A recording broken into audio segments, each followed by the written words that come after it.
नमस्कार, मैं हूं करमबीर और आप देख रहे हैं देश और दुनिया। हमारे साथ है वरिष्ठ पत्रकार फूल जी सर। सर बहुत बहुत स्वागत नमस्कार है आपका। फिराक गोरखपुरी साहब की चंद लाइनें हैं जी। जो आजकल दुनिया भर में हो रहा है, उस पर बहुत मौजूद है। जी। अभी नेपाल में हुआ, फ्रांस में हुआ, अभी इंग्लैंड में भी शुरू हो गया है और भारत में तो बहुत सारे लोग कह रहे हैं कि यहाँ भी होगा। देखते हैं क्या होता है। यहाँ क्या होगा?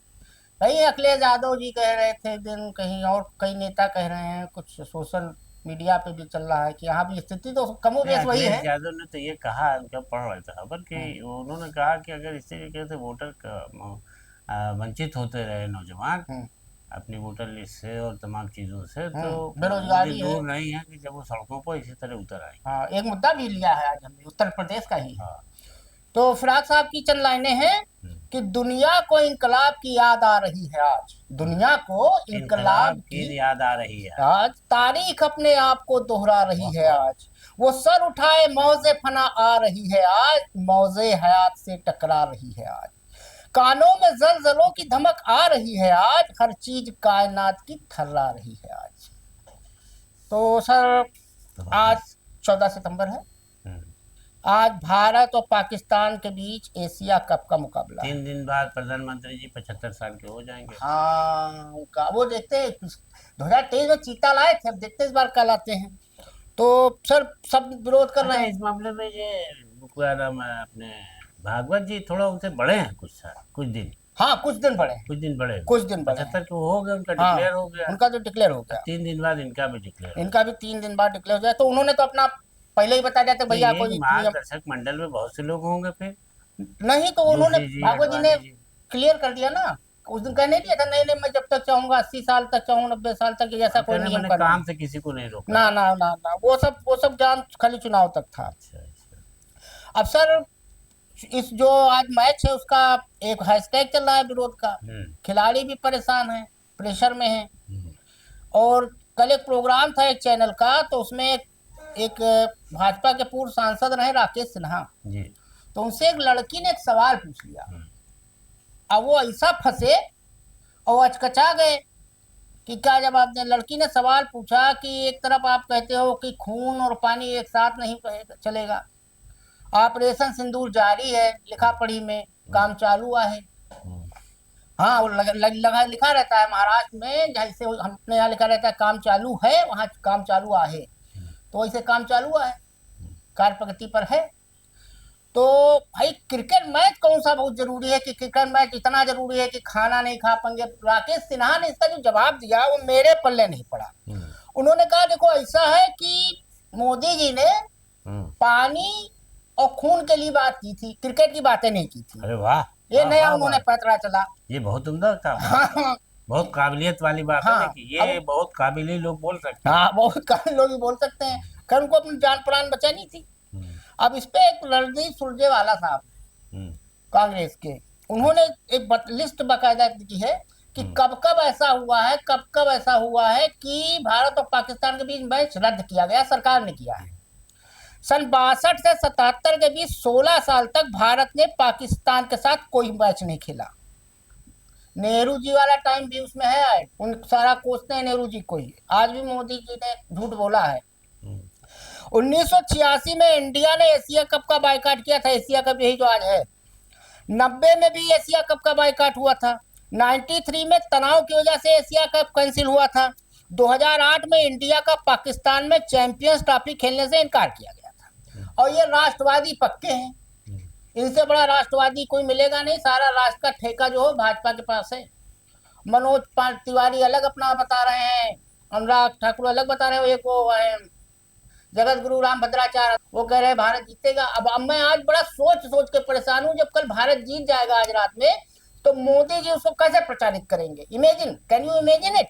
कहेंगे देखा, हम खाली ऑपरेशन सिंदूर का पार्ट था ये, इसीलिए मैंने इसको कैंसिल नहीं किया था, देखो भारत ने मैच में भी हराया। नहीं, ये तो सही कि वो ये कहेंगे कि भारत ने हिंदुस्तान का पाकिस्तान को इतना दहशत में डाल दिया है हाँ, तो ऑपरेशन मैच भी हार सिंदूर गए। से कि वो जीत ही नहीं सकते थे। हाँ, इसीलिए मैंने मैच होने दिया। लेकिन लब्बुल बाब ये है कि चूंकि अमित शाह के पुत्र हैं और हर 10 मिनट का, हर 10 सेकंड का एक बड़ा ऐड है, उसमें करोड़ों अरबों रुपए खेले, खाली ये मैं पैसे की लालच में हो रहा है। आज की डेट में हिंदुस्तान में पिछले 11 साल से जो भी काम होता है सिर्फ पैसे के लिए हो रहा है। बाकी तू देख तमाशा पैसे का। क्या कहेंगे सर? अब देखिए, ये बिल्कुल बात आप जो कह रहे हैं हम्म कि जो चेयरमैन साहब हैं इसके बोर्ड के, क्रिकेट बोर्ड के, हम्म तो ये ज्यादातर जनता की जबान पर है कि अमित शाह के बेटे न होते तो वही इसका खुल के विरोध कर रहे होते कि खून पानी एक साथ नहीं बहेगा। क्योंकि अभी भी आप समझिए, पहलगाम के असली हथियारों तक जो है हम लोग पहुंच ही नहीं पाए। अब वो वहां चंदे के गलत पैसे से वो फिर बनाने लगा जी, जहाँ ये गिरा उड़ा के आए थे। गलत उसकी फोटो जारी की गई हाँ और बस हमें ये बता दिया कि मुठभेड़ में मारे गए हैं। हाँ लेकिन वो कौन थे, क्या थे, उनकी असली तस्वीर किसी ने देखी नहीं हाँ, व्हाइट पेपर और आज तक कितने नहीं थे कोई आज हुआ। तक नहीं आने पाया। तो ये तो देश पूरा इसमें पड़ा हुआ है जिसको आप अपना दुश्मन मुल्क कहते हैं और कह भी रहे हैं कि उसकी दुश्मनी को अब खत्म करने के लिए अभी हमारा ऑपरेशन सिंदूर जारी है। तो उसी भी दौरान मनोरंजन भी हो रहा है कि मैच हो रहा है दोनों के बीच। तो ये बात तो बिल्कुल सही लोगों की जबान पर है कि अगर ये अमित शाह के बेटे उसके चेयरमैन ना होते तो शायद ये ना हो रहा होता मैच। अब सर, आज मोदी जी थे असम में, तो असम में थे तो उन्होंने बड़ा विचित्र बयान दिया। अभी उस पर चुटकुला सुनाएंगे। उन्होंने कहा कि जब कांग्रेस सत्ता में थी तब वह घुसपैठ को बढ़ावा देती थी और आज कांग्रेस चाहती है कि घुसपैठी हमेशा के लिए भारत में बस जाएं। और मजेदार बात कहा जो उन्होंने झूठ बोला। उन्होंने कहा कि ऑपरेशन सिंदूर के समय कांग्रेस पाकिस्तान की सेना के साथ खड़ी थी। पाकिस्तान का झूठ कांग्रेस के लिए एजेंडा बन जाता है। प्रधानमंत्री ने आरोप लगाया कांग्रेस ने वोट बैंक की राजनीति के लिए योजनाबद्ध तरीके से घुसपैठ कराई। अरे भैया, जितना उस समय झूठ बोला वो सब चैनल वालों ने बोला। कराची ले लिया, एयरपोर्ट बंदरगाह ले लिया। कांग्रेस ने तो नहीं कहा, किसी पार्टी ने पाकिस्तान का साथ नहीं दिया था। अब जीत गए, हाँ, इस्लामाबाद झूठ जीत मोदी गए। जी बोलने में एक्सपर्ट हैं। अब उन्होंने जो सबसे विचित्र बात नहीं, कही, ये बताइए कि कांग्रेस जो थी पाकिस्तान सेना के साथ खड़ी थी तो खड़गे साहब और राहुल गांधी और जितने भी नेता हैं सब वहाँ फौज में पहुंच गए थे, अभी लौट के आए हैं क्या? हाँ, फिर जैसे उस कराची पे हमला हो गया, लोग कब्जा मतलब हो गया किसने था। वीजा दिया था इनको उधर जाने का? विदेश मंत्री एस जयशंकर ने।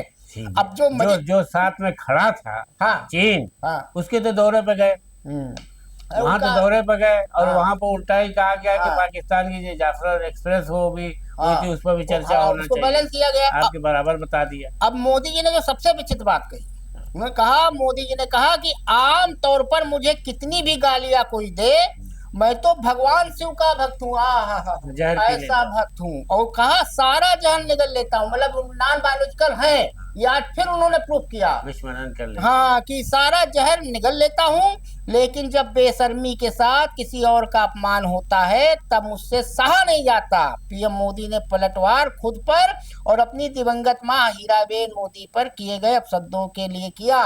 मोदी जी का वैसे फ्लॉप हो चुका है माँ वाला मामला। क्या कहेंगे? भगवान शंकर प्रकट हुए असम में तो देखिए, समझ में नहीं आता मोदी जी के रूप कि में। जब ये सभा में कहीं जाते हैं तो एक ही बात बोलते हैं कि कांग्रेस जो है पाकिस्तान वो के साथ जंग लड़ रही थी, पाकिस्तान भारत विरोधी ताकतों के साथ खड़ी रहती है, और कांग्रेस जो है हमेशा जो है देश के हित के खिलाफ बोलती रही है। समझ में नहीं आता कि साबित भी तो करके दिखाएं कुछ। कहाँ साबित करेंगे जब झूठे बोल रहे हैं तब? आज फिर उन्होंने स्वदेशी का राग अलापा, मेक इन इंडिया। कौन सा मेक आप इन इंडिया बताएंगे भैया? भी कि कहाँ कहाँ के आप घुसपैठियों की बात कर रहे हैं? कितने घुसपैठियों को आपने एसआईआर में निकाला बिहार से? एक नहीं, कोई लिस्ट नहीं दे पाया चुनाव आयोग। अब जब आप फंसने लगते हैं कहते हैं हम ये कराएंगे, डिटेंशन सेंटर बनाएंगे और भी करेंगे, ये करेंगे, पूरे देश में कराएंगे। तो घुसपैठी कहाँ है?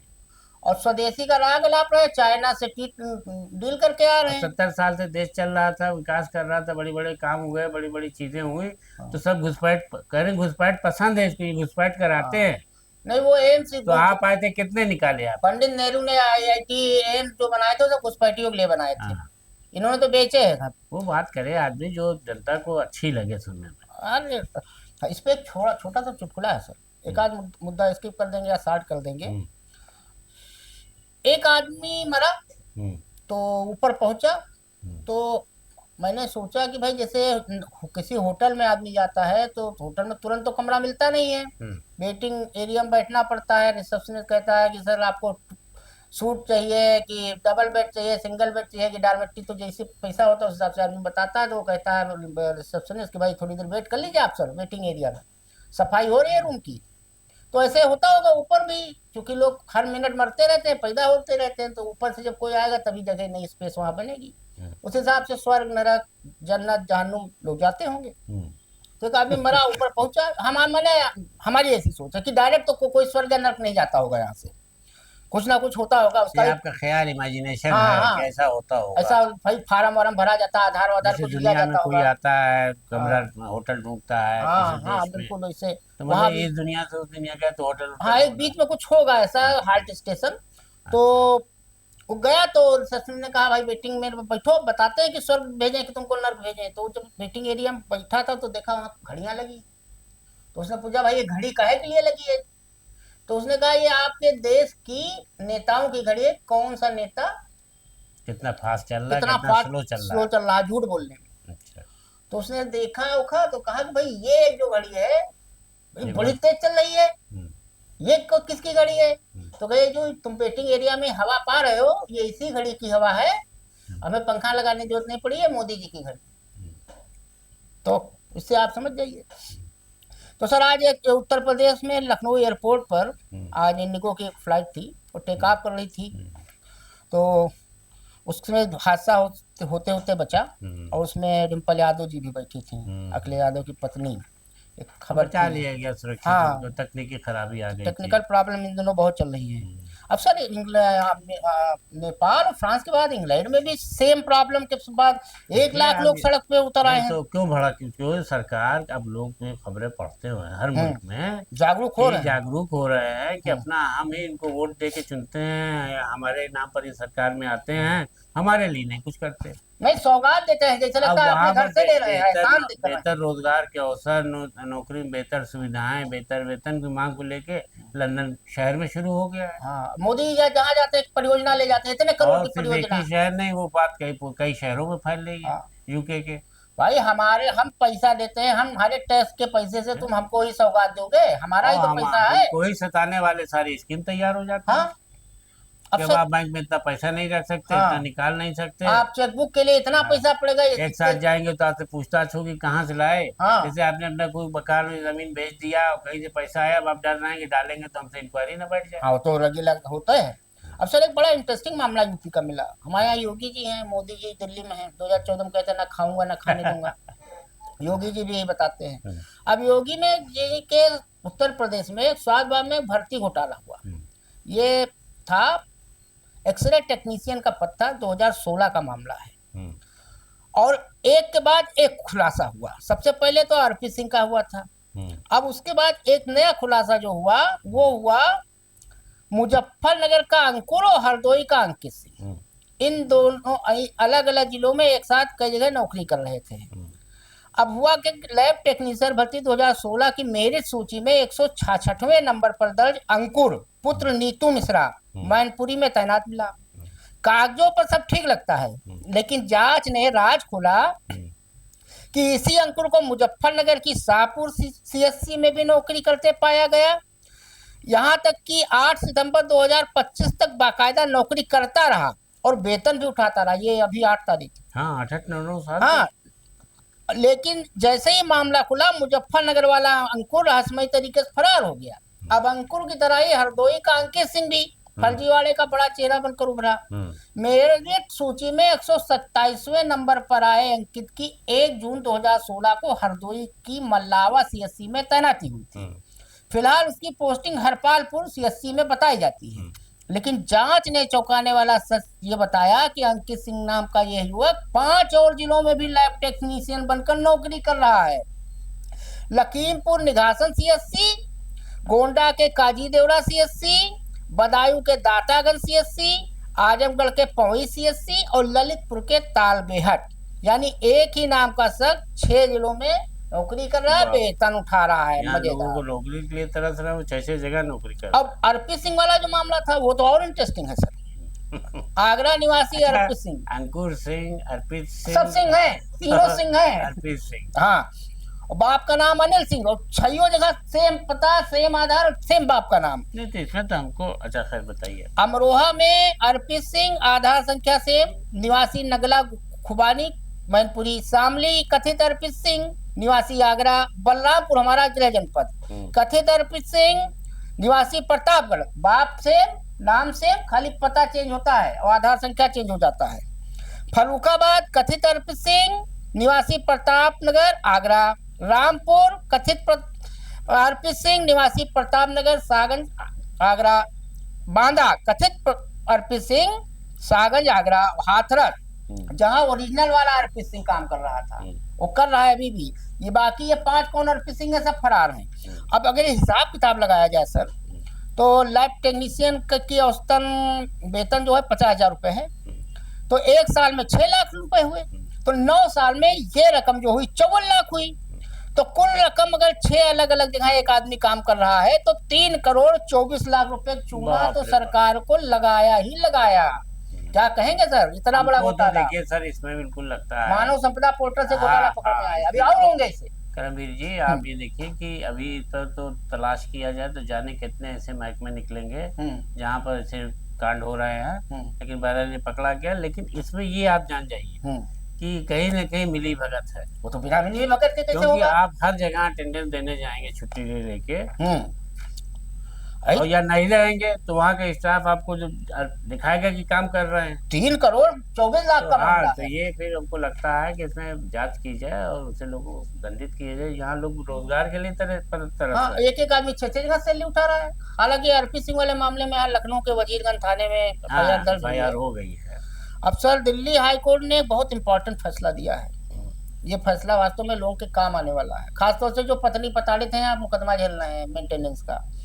दिल्ली हाई कोर्ट ने महत्वपूर्ण फैसले में कहा है कि यदि कोई पत्नी अपनी आय की अपर्याप्तता या वित्तीय कठिनाई को साबित करने के लिए अपनी नवीनतम वेतन पर्ची पेश करने में विफल रहती है तो अदालत उसके खिलाफ प्रतिकूल निष्कर्ष निकाल सकती है और उसे पति से गुजारा भत्ता देने से इनकार कर सकती है। जस्टिस डॉक्टर स्वर्णकांता शर्मा का है ये पुनर्विचार। क्या कहेंगे सर? नहीं देखिए, इसमें ये है कि जैसे पत्नियां झूठ बोल करके थाने में ये तो एक आम बात बन गई है कि मारपीट होती है तो हमें ज्ञान से मारने की धमकी तमाम बातें पूरे घर को फंसाने की बातें होती है। ले आओ, इनको भी कर लो, उनको जो बाहर है उसका भी नाम लिखा कार मांगा गया, और पुलिस को इसलिए लिखती है कि सबका नाम हटाने में पैसा कमाएंगे और सबको धमका के पैसा कमाएंगे। तो अब यहाँ पर ये मामला था, इसको ये लगा कि अगर हम अदालत में इस बात को कह देंगे कि हम पति हमारा जो है वो जो पूरा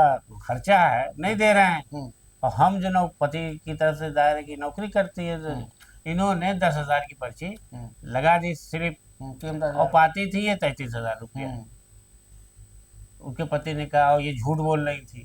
तो अदालत ने इनको ये चेतावनी दी है और कहा है कि ऐसे किसी भी मामले में यदि पत्नी भरण पोषण भत्ते के लिए दावा करती है कोर्ट में और अपनी आय के स्रोत को छिपाती है या गलत बयानी करती है तो उसके खिलाफ कार्रवाई की जाएगी, बजाय उसको हक दिलाने के उसी के खिलाफ कार्रवाई। अब सर, भक्त लोग परेशान थे। जब डोनाल्ड ट्रंप चुनाव जीते थे तो सबसे ज्यादा खुशी हमारे यहाँ हो रही थी, हवन वन हुआ था। अब वही भक्त बेचारे तेरे ही मना रहे हैं। करेगा मरता क्या ना करता, मोदी जी ने ऐसा फंसा दिया है। मैं कह रहा हूँ कि बताइए इसके खिलाफ जो उसके जीतने के लिए हवन हो रहा था, अब उसकी तरह ही हो गई। हाउडी मोदी, हाउडी ट्रंप हो रहा था। अब सर, मध्य प्रदेश के राजधानी भोपाल में ट्रंप की तरह भी मनाई गई।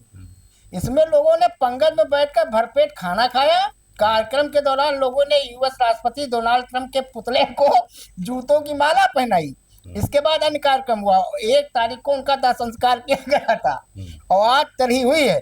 और ये आयोजन वहाँ की पार्टी है लोकल की, भारतीय गण वार्ता पार्टी, भगवा पार्टी, वो बोर्ड ऑफिस चौराहे पे हुआ। क्या कहेंगे सर? नहीं देखिए, ये जो ट्रंप ने ड्रामेबाजी की है भारत को परेशान करने के लिए, तो उसकी तरह ही मना दो 50%। हाँ, नहीं तो ऐसे आदमी के साथ तो ही होना चाहिए। बहुत सही किया है, लेकिन ये हास्यास्पद लगता है कि अभी कार को पहले जब आपको खुश थे तो उसके कार कर रहे थे, हवा वो हो रहा था, हवा धो रहा था, पूजा पाठ की जीत जाए और आपकी मोदी, आपकी ट्रम्प वाले वहां गए थे, अब की बार ट्रम्प सरकार, फिर ट्रम्प ट्रम्प सरकार। सरकार। तो ये थोड़ा सा वही पार्टी वही लोग अब ये कर रहे हैं, तो ये तो लगता है कि उनका अपना कोई कैरेक्टर है नहीं कि अब ये गया, हुआ तो वो हुआ। लेकिन बहरहाल वक्त फंस गए। ट्रम्प के इस कदम की तो निंदा पूरा देश कर रहा है कि वो बिना वजह टैरिफ लगा करके भारत पर एक नया आर्थिक संकट खड़ा कर रहा है कि कारोबार ठप हो जाएंगे, इससे बहुत लोग बेरोजगारी बढ़ेगी। कालीन उद्योग को देखिए कितना बड़ा हुआ, सब फॉरेन में होता है। जी। तो इस तरीके से नाराजगी तो सही है, और जो भोपाल से हुआ है या कहीं से हो, तो बहरहाल देश में लोगों को अमेरिका के खिलाफ आवाज़ तो उठानी चाहिए।